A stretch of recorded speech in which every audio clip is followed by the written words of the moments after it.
Breaking చూస్తున్నాం. Cyber నేరాలకు పాల్పడుతున్న కీలక నిందితులను పోలీసులు అరెస్టు చేశారు. కర్ణాటక, మహారాష్ట్ర, రాజస్థాన్లో హైదరాబాద్ సైబర్ క్రైమ్ పోలీసులు ఆపరేషన్ చేపట్టారు. ఇక 6 ప్రత్యేక బృందాలను ఏర్పాటు చేసి గాలింపు చేపట్టారు. 18 మంది సైబర్ నేరగాళ్లను అరెస్టు చేశారు.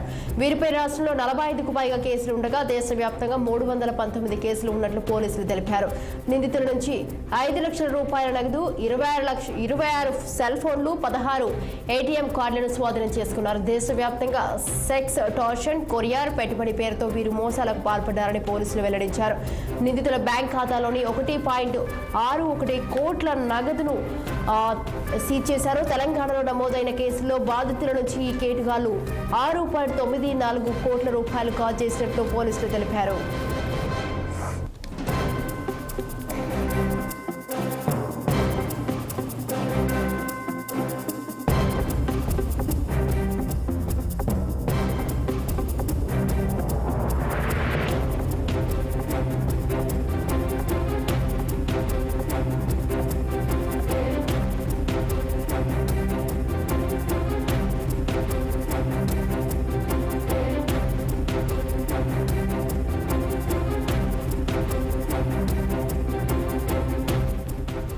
సైబర్ నేరాలకు పాల్పడుతున్న కీలక నిందితులను పోలీసులు అరెస్టు చేశారు. కర్ణాటక, మహారాష్ట్ర, రాజస్థాన్లో హైదరాబాద్ సైబర్ క్రైమ్ పోలీసులు ఆపరేషన్ చేపట్టారు. 6 ప్రత్యేక బృందాలను ఏర్పాటు చేసి గాలింపు చేపట్టారు.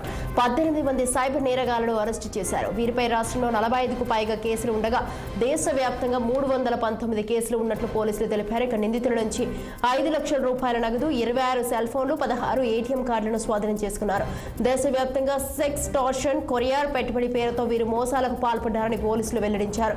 నిందితుల బ్యాంక్ ఖాతాల్లోని 1.61 కోట్ల రూపాయల నగదును సీజ్ చేశారు. తెలంగాణలో నమోదైన కేసుల్లో బాధితుల నుంచి ఈ కేటుగాళ్లు 6.94 కోట్ల రూపాయలు కాజేసినట్లు పోలీసులు తెలిపారు.